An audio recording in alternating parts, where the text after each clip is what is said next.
and cause the top of the cap to crack. But that causes a problem though too.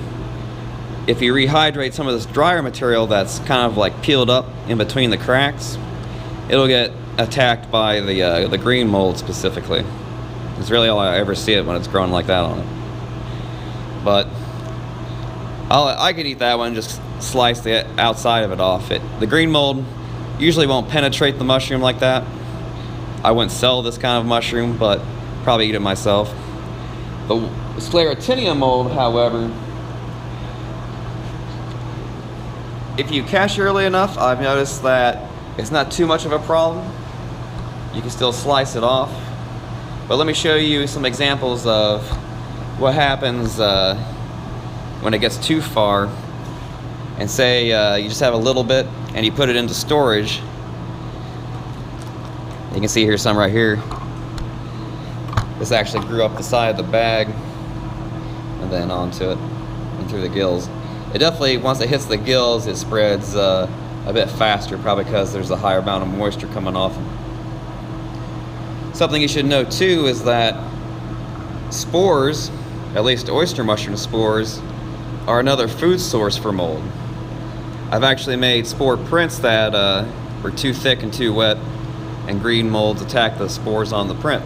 So that can be a problem too. So getting the humidity just right isn't easy, and you have to play it by ear.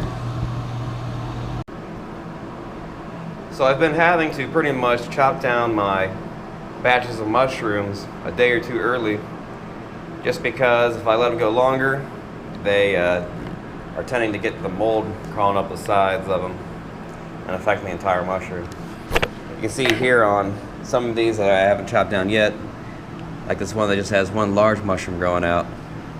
It hasn't had any problems just because there's nothing around it to keep the humidity up.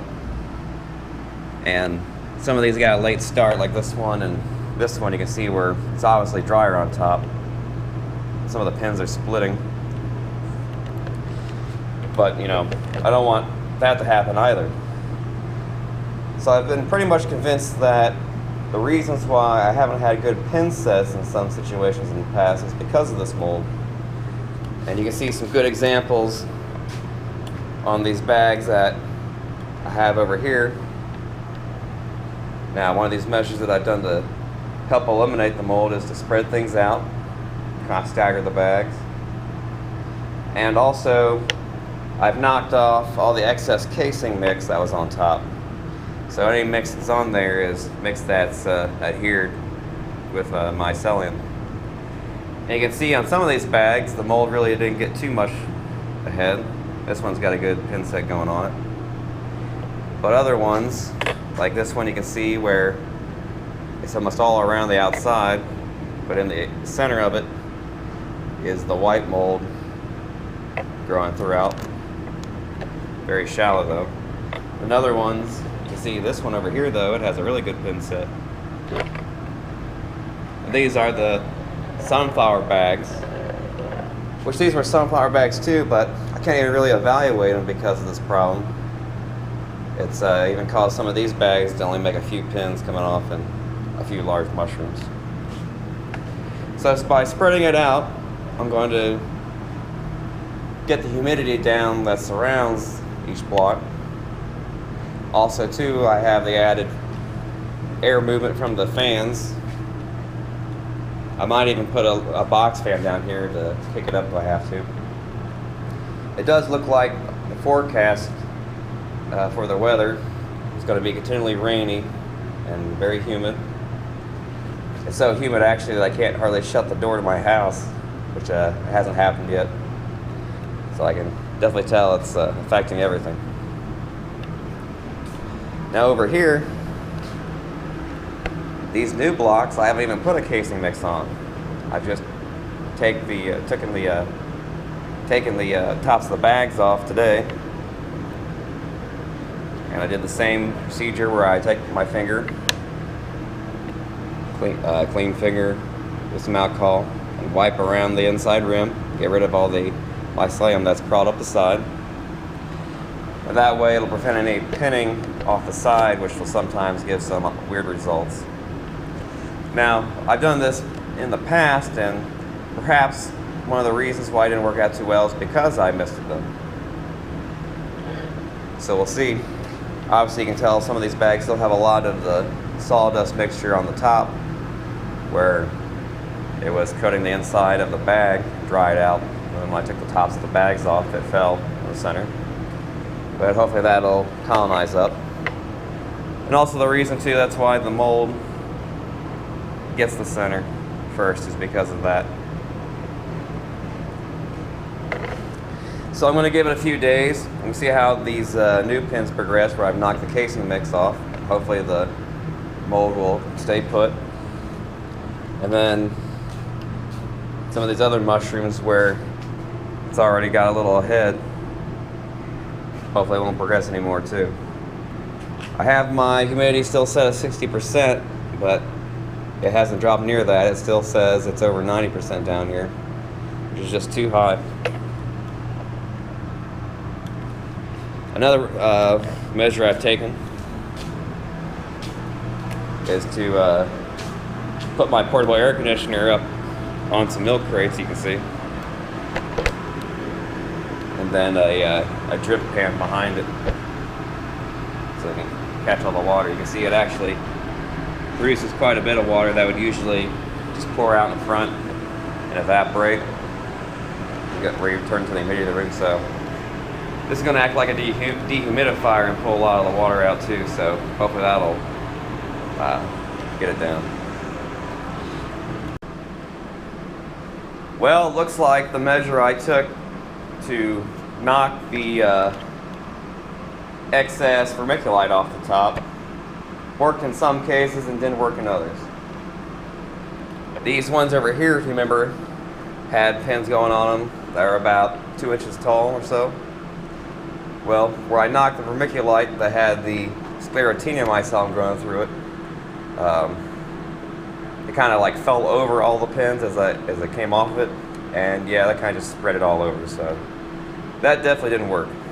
And so you know, if you got any affected fruits in the refrigerator, you want to make sure that you separate them, and if you put the good ones into a new box with a new liner, it will greatly increase the success of the fungus not spreading. Now you can see these ones where they had some pinning going, and now they're growing up pretty good. Like I said before, you can definitely see where the centers don't get pinned up because of that sclerotinia. Although some of them did just fine. Like this one down here, you can see it's I don't know if I can get down there. It's growing all over. That's a good pin set right there. And because I did it early enough, I didn't get any of the vermiculite directly on the pins. And the pins themselves seem to have some sort of defensive mechanism, because the sclerotinia never seems to overtake them. You know, it's just two different strains of fungus fighting for the territory, and it looks like the king oysters beat it out when conditions are favorable. There's some more you can see just coming up. Then I haven't seen any pinning from these uncased blocks yet, but you can see where some of the mixture is getting ate up by the mycelium underneath, which is good. What I might end up doing actually is letting that excess mixture get colonized and then put a thin layer of vermiculite over top. I'll try it in a couple bags and see what happens.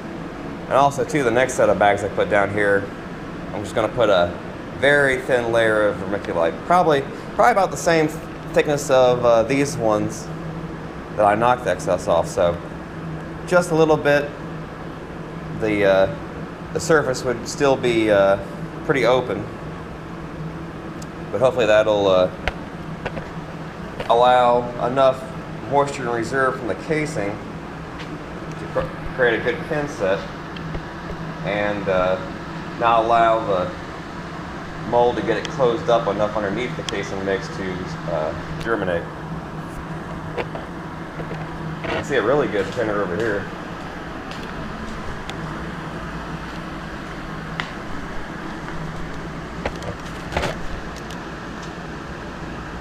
See, that one has like 1,000 of them going, not more. Obviously, not all those are going to grow up to be mature. Interesting enough, I noticed that when I knock the casing mix off, it's pretty much what everything looks like underneath the casing mix, even though only several mushrooms come up through it. There'll be 1,000 pins underneath of it, so I'm hopefully thinking that by letting these form out, I'm going to get a greater number of smaller mushrooms and not so many giants. But we'll see here in a few days how these are turning out and how these ones over here growing up. We'll see if they get any effect from the mold still.